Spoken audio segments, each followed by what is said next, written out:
There is no God. I give my life value, you give your life value, or society gives your life value, but it's not innate and intrinsic. And which means if you happen to be born at the time of the Dred Scott decision and you happen to be a black person, tough luck. You are 3/5 the value of white folks according to the U.S. Supreme Court. That's what society has decided. And my point is, I could give a rip about what society decides. Racism is absolutely wrong because human beings are created in the image of God. They have an intrinsic, innate value that is not determined by my opinion, your opinion, or the United States government's opinion. Let's go into the room where the baby lies, whose body's being shredded by terminal cancer. Come, my atheist agnostic friend. What is your solution? Ultimately, you have no solution. Hunk of primordial slime, evolved to a higher order, is passing off into oblivion. Tough luck, kid. Your mama didn't read her horoscope. It's the way the ball bounces. That's despair. Despair is honest atheism.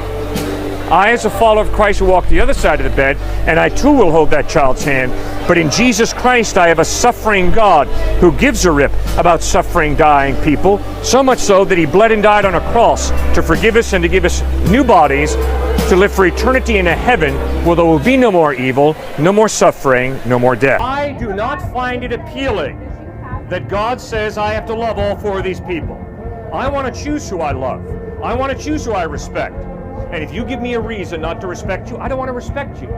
Now I'm confronted by Jesus Christ, who says, there is a God, Cliff, who created you to respect this woman regardless of her behavior. I don't like that. There's a God who says, I gotta love Austin regardless of what Austin does to me. I don't like that. If Austin is nice to me, I want to love him. If he's mean to me, I want to write him off. That's what I want to do.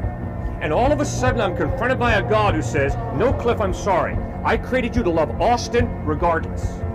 That's unconditional love. Now, where does that come from? It comes from the heart of God who unconditionally loves you and me. So much so that when we flip God off, instead of just washing his hands and saying, good riddance, go to hell, instead he sent his only son Jesus to bleed and die on a cross to forgive us and to reconcile us to himself. Now that's amazing. Despair is honest atheism. Don't take it from me. Really fundamental Nietzsche, logical Camus, disagreements. Sartre knocked it right out of the ballpark. That Read if a it for person yourself. makes a decision, it's inherently arbitrary. That any person can't make the. You're even bringing up Camus. You're even bringing up the people who specifically said that people are the ones who make decisions about meaning. And it's all relative. No, it has it's nothing all to do with meaningless. Well, just read L'Étranger by Camus. First lines of the book are the words of a young teenage boy who says, yesterday mother died. Or was it today? Who gives a rip? Life is meaningless. It doesn't matter whether mother died last week or yesterday. Life is absurd. And that's what Camus struggled with. And that's why Camus said the only question modern man must answer is, why not commit suicide? Why go on sucking wind and living? If it's all meaningless, if it doesn't matter whether you're Adolf Hitler II or Mother Teresa II. 35% now of Americans say that I will save my dog if they're going to get killed by a car in the street ahead of a human that I don't really know. Okay, that's pretty terrifying, and that's what happens when you remove the image of God. Altruistic values. Then if you really believe that, when she looks you in the face and says, I love you, why don't you look her back in the face and say, It's a chemical reaction. exactly. Good luck. Have a good life. It doesn't matter that you can't say that to someone in a Oh, social setting. instead we got to play a game. We can't deal with reality that when you say you love me, we're just talking about chemical reactions. Instead, we got to play a game. And that game is, oh, you really do love me. But no, I realize, no, you don't love me. It's just a chemical thing you're going through. No, that actually really is a thing for girls during like their menstrual cycle. That actually is. Like, we feel our emotions are whole jacked up, and during that side, we can either hate you like 1 week and like won't even want to see your face, and then the next week we love you. Perfect example. Did you hear what you said? You said, I feel this way. My emotions are going this way, but we know. Who's the we, ma'am? See, the we is you with a free will. who is evaluating yourself and realizing, oopsie daisy, my chemicals, my hormones are going nuts. What love shows us is there's more to reality than just matter and energy. There's got to be more. By gollies, there's got to be some type of God who creates me with this innate ability to genuinely love. In light of the fact that Mother Teresa and Hitler are both in the same point, the fertilizer pit, which means ultimately it doesn't matter what you do with your life, despair is logical atheism. No hope for the future. You die, you rot. That's it. Now, the reason I have hope is because there's a God who has eternity out there. Life is enjoyable. I'm not saying there's a point. I'm not saying I have a point for life. But what I am saying is that I know that killing myself would be the opposite of fun. And you know, what would be fun? Continuing to live. Sir, for some of us on the planet, life is so painful that death is better. Depression, their mental illness, the horror of life, so they commit suicide. And my point is, when you have hope for the future, when you understand that life has meaning and purpose, that death is not the end, that there's eternal life out there, regardless of how difficult life gets and painful life gets, you know that there's a God who loves you, who is using you, who has purpose and meaning for your life, and who has a future for you that includes eternal life in heaven. I don't want to live forever either. If it's here on this earth, with my broken psychology, my broken relationships, natural disasters, who would want to live forever here on earth? But if there's a heaven, like Jesus Christ claims, where everything will be made right and perfect, so your own psychology, your own relationships, major world disasters, why wouldn't you want that kind of life to go on forever? I think you would. As opposed to my friend who's an atheist, and he said, I don't even want to have kids to bring them into this world because it's such a tragic place. Who would want to join this world? I respect Muhammad in some of what he said. I respect Buddha in some of what he said. But they contradict each other on the fundamentals. So they're either all wrong or one of them's right. Why can't they all be right? Because they contradict each other. That's why. Then why can't each person believe what is right is different? What I believe is right is different from what you believe is right. So why can't we just say, okay, I believe this is right, but if they believe that is right, I'm not going to judge them based on because they don't believe that what is right is the same as mine. Man, I don't create reality in my head. The challenge for me as a thinking human being is to get in touch with reality. Jesus Christ claimed to be the truth. The evidence of the way he lived, taught, died, and rose from the dead is he is the truth. You can trust him. So what makes the Bible a more reliable document than all the other texts? The Quran is very reliable historically. The New Testament is very reliable historically. Now, they made different claims. At times they agreed, but at other times they contradicted each other. When they contradict each other, they can't both be right. The question becomes, is the way to heaven through Christ's death on a cross where he offers us forgiveness, or is the way to heaven by following the 5 pillars of Islam? And the only way you can answer that question is by finding the evidence that points to Muhammad being reliable or Christ being reliable. And then to show that hatred towards someone else, and the fact that you can accept that because it's like, oh well, it's something they need to work on. Like, no, that's totally okay working on yourself, but as soon as you exude that hatred towards other people, that's when it becomes not okay. what are you doing right now to me? I'm not being hateful at all towards you. No, but you're correcting me. You're saying you're right and I'm wrong. And guess what? I respect you. That's fine. But don't you see how you're contradicting yourself? Okay, to be friends with someone who's outwardly racist or homophobic, who Outwardly. hurting those, And you're claiming to have friends who have committed date and you're chill with it? Like Never once you're said still I'm their chill with buddy. it. Well, You guys are not listening. You're blinded by your emotions. I'm going to say, Joshua, I love you. And you're a friend of mine. And I'm pleading with you, because I love you, refrain from date. It's evil, it's sinful, it's wrong. But Joshua, you got to understand that I'm not better than you, because I'm a sinner also. No, everything's not chill. I wouldn't say that either. I would say, okay, you date. Sorry, we're not friends anymore. Okay. I can't be a person in your life if you're gonna do that. If you have done that, if you come back to me and say that you corrected that, you've turned yourself in, you made amends years later, maybe. But what you define as wrong and sinful, that's what we're arguing. That's because right. we can't You can't see people on that. You can't support that kind of person. Both Joshua and I have lusted, which means although neither one of us have date raped, we have sinned, which means not only does the date need forgiveness, but Joshua and I. The challenge is for Joshua and me not to say, well, you know, we really are superior moral beings because we've never date raped. No, we're not superior. We have lusted, which is dehumanizing a woman. Not as bad as date rape, but it is wrong.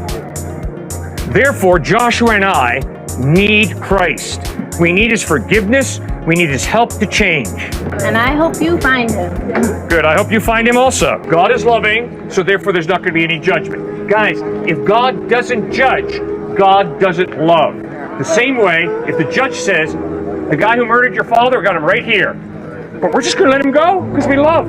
You see what you're asking? You're saying, God, would you please accept everybody you want to believe? You don't have the right to try and immediately go back because you are in a position of privilege and power. You are a white male, and what you are doing is she is in a smaller minority. She is in a position where you have the right to bully her, and that's exactly what I'm you're not doing. bullying her. And if I have bullied you, I apologize. I have no desire to bully you. No, that's baloney. We're here exchanging ideas. And if you have your ideas, I respect your right to believe whatever you want to believe. But I hope you respect my right to believe whatever I want to believe. And if you give me this, you're a white male, and therefore you can't disagree with an Arab woman, I disagree with you. She can disagree with me, and I can disagree with her. And I respect her. I'm not in a position of power. She has just as much power as I do. And I respect her power. And if she wants to express herself, she's free to express herself. So is there anything else you want to say? As long as everyone's clear about their intentions and what they're saying, then it's fine. And I love you and respect you. You're a fellow human being created in the image of God. And I have no option as a follower of Christ but to love and respect you. Thank you. I respect you too. As long Thank as you very much. With everyone here. Oh, I'm sorry. I don't shake hands for religious reasons. Okay. It's all right. It's cool. Yeah. A tint of shame to it. And there's no shame in sex. Do you think there's shame in sex? Relationship that is a lot deeper than hooking up for the weekend. Relationship that is a lot deeper than, oh gosh, I didn't realize you had that bump. I'm out of here. A relationship that is a lifelong commitment. And it's within the context of that lifelong commitment that God calls us to enjoy sex. University of Florida, guy steps out of the crowd and says, Cliff, you're wrong. I really love my girlfriend, and we're not married, and we have sex all the time. And we really love each other. I said, that's great. Tell me about how much you love her. He waxed poetic for a couple of minutes. I interrupted him and said, I got one question. Tonight she's involved in a car accident. Her pretty face is totally rearranged. Are you still gonna love her tomorrow? And I really appreciated the guy's honesty. He said, no way, man. If her face is totally rearranged in a car wreck tonight, I'll go out and get some other fox who turns me on a little more. I said, okay, now let me ask you another question. Does she really love you? He says, yeah, man, she really loves me. I said, great, tell me about it. He waxed poetic for a couple of minutes. I interrupted him and said, tonight, sir, you're involved in a horrible car wreck. Your handsome face is totally rearranged. Is she still gonna love you tomorrow? The dude looks me in the face and says, yeah. I said, okay, my man, according to Jesus Christ, she is ready to make a lifelong commitment to you and to enjoy sex with you as a gift from God. But you, my man, are simply using her as a sex object. And guess what? Christ says that a woman is a human being with a mind, a personality, emotions, a will, and you are to respect her and treat her as a woman. Why do we insist upon living life as if life has meaning? I would argue because the evidence is we were hardwired in such a way as to understand meaning and purpose in life. But if there is no God, life is meaningless, sir. She can do whatever she wants to. That's her worldview. So she can do whatever she wants to. Actually, I'm not allowed to say my worldview because these are sexist who don't like to let women speak. Man, you can speak anytime you want to. If you're different than you, they're wrong. Pardon? And that's what you're saying, and it's just annoying. I'm so sick of seeing this bull on campus. Can't you go film your little project somewhere else? Like, I am so tired of just having to walk around on my campus and get preached at about the Bible. Like, go somewhere else. I don't want to go away. I want this to go away. Because guess what I believe? I believe that I am God. I am God. God. I am my own God. What does that mean, you're God? It means that I create my own reality and I manifest what I want to see in this world. Go create your own reality somewhere else. We're trying to have a discussion. Yeah, I am creating my own reality right here. I'm saying your discussion is stupid and it shouldn't go on. It's pointless. We disagree with each other, so we're respecting and disagreeing. Look, there's a difference between what you're doing and what we're doing.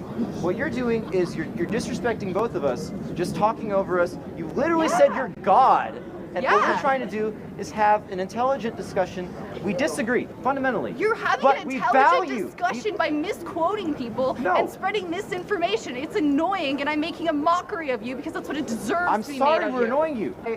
Even if I disagree with this man, I respect him. I'm glad he comes here. I don't want him coming in here anymore. I want him to leave.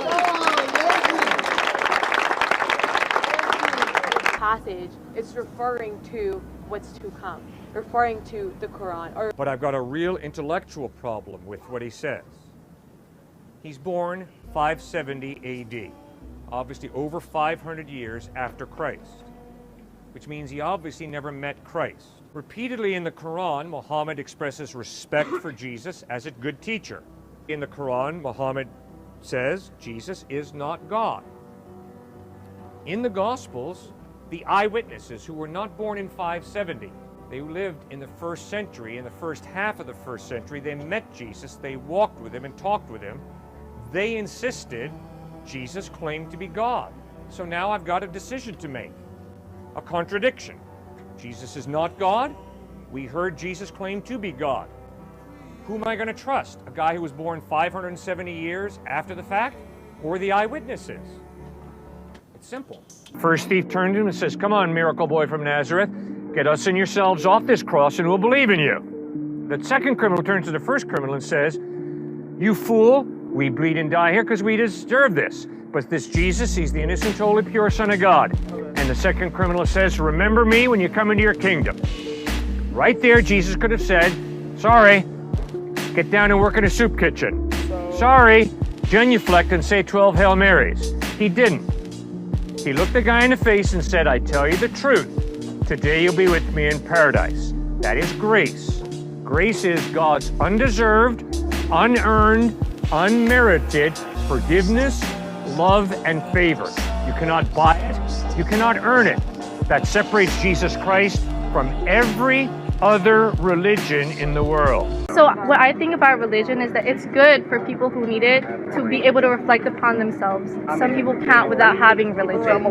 You can do good, be you atheist, agnostic, whatever, Buddhist, Hindu, Christian, Jew.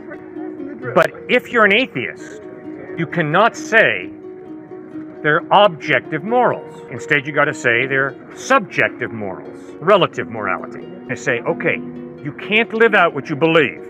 Should you not go back and re-examine what you believe? Because such a big part of reality, your conscience, your understanding that there are some objective morals, maybe not many, but the abuse of an innocent child would be an example that that's never, ever good.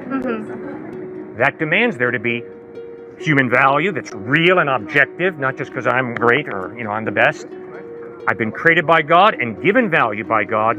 Therefore, for me to abuse an innocent child is absolutely wrong. Because I have my morals and I stick by them. Good. Is it being an atheist that makes them that makes them have that gap between their moral and their living their life? Okay. Or is it just that person in itself? Okay, now, what I'm pleading with you is, you know that you got some convictions. Don't you think that those convictions are tying you into reality? That there are some moral absolutes, and you hold very tightly to them. Why? Why are those morals real and objective? Only one way they can be real and objective is if there is some mind prior to the human mind who creates and defines them and who gives people real value, and therefore you better not devalue them, you better respect them. Does that make any sense? That makes sense.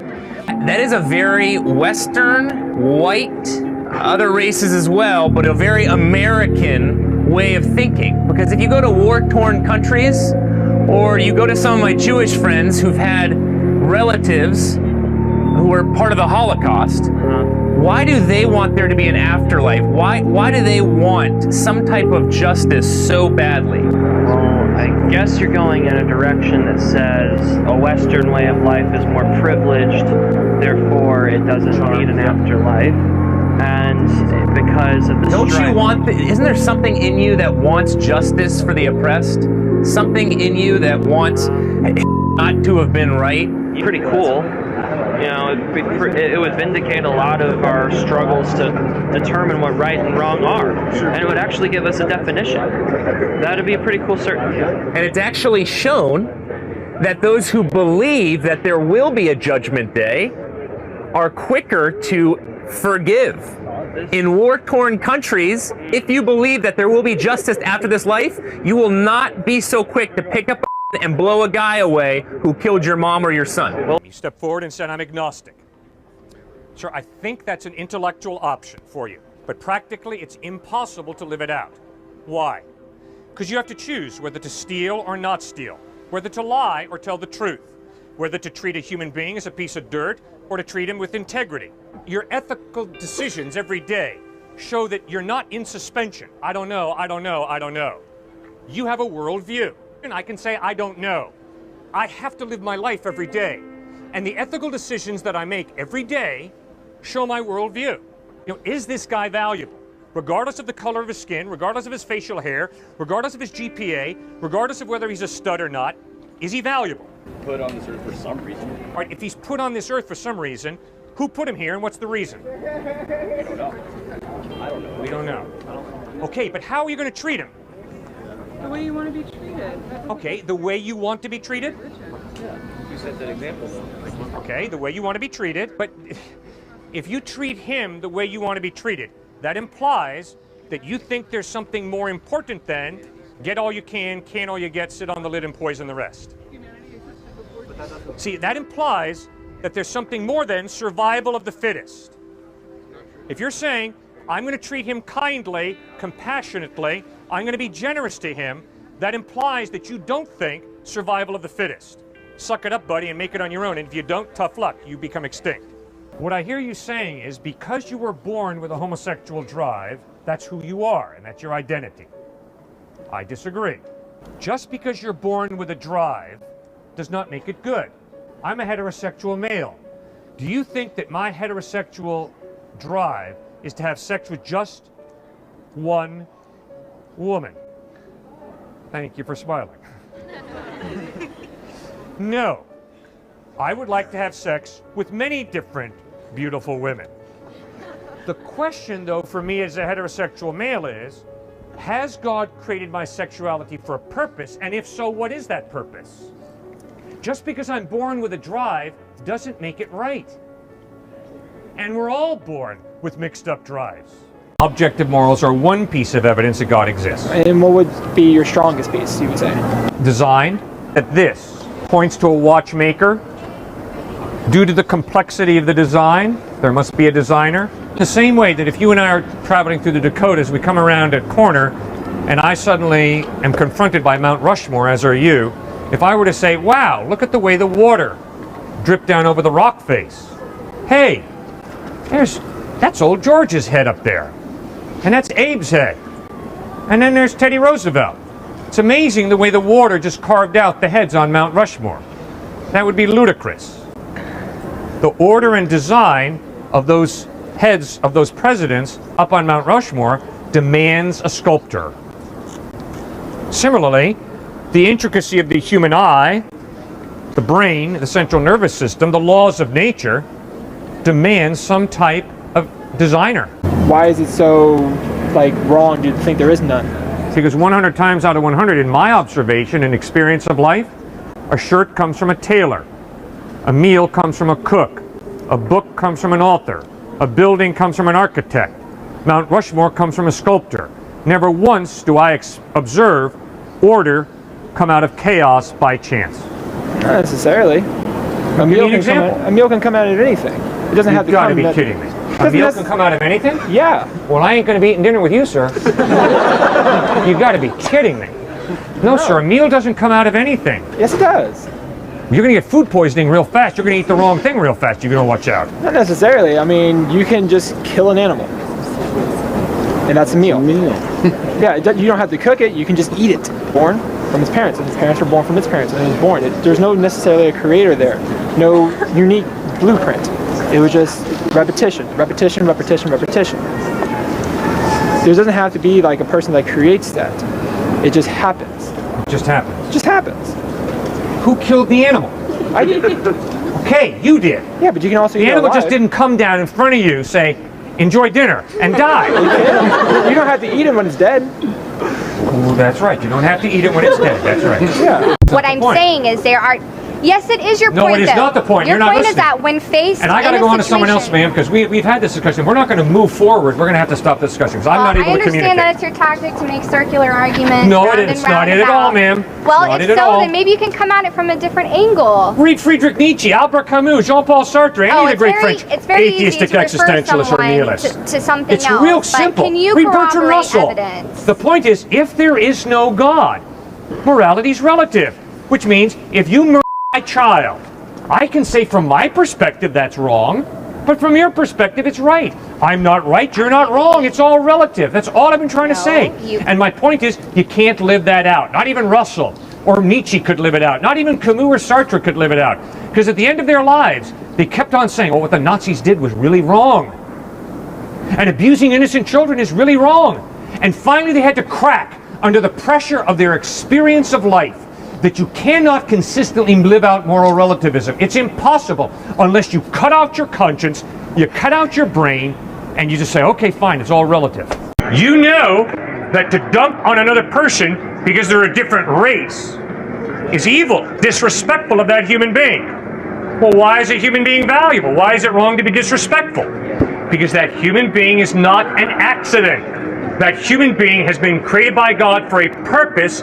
Because they have purpose, they have meaning. Because they have meaning, they have value. And that value comes from God. You wipe God out of the picture, you're up a creek without a paddle when it comes to explaining why human beings have value. Survival. Survival. Good try. They don't have real value. Thank you. They don't have real value. So this man, you don't have real value, neither does this man. We just create that in our head. People will die for a lie, but they won't believe it's a lie. They'll believe it's the truth. And what you got with Thomas is, you got a guy who says, I saw Jesus risen from the dead. And before I saw him, I did not believe. But I saw Jesus risen from the dead. And if you want to kill me for it, go ahead. And he died a martyr's death. People will not die for what they know to be a lie. To study psychology, study Watergate. Dean, Ehrlichman, and Haldeman, three brilliant United States lawyers, were not willing to cover up the Watergate lie in order to escape prison. They all broke and said, you're right, there was a scandal, Watergate occurred. How much more unlikely it is for a bunch of first-century Jewish peasants to be willing to die to cover up what they knew to be a lie, that the dead Christ had not risen from the dead. They knew that, but they made up this lie that he'd risen from the dead, and we're going to die for what we know to be a lie. No, man, people don't do that. Would you believe that an atheist goes to hell? Let me ask you that. Do you believe an atheist will go to hell? Well, that is obviously what Jesus taught. If I deny God, I'm choosing to live my life separate from God, which means God is going to grant my request to live my life separate from Him, and I'll spend eternity separate from Him.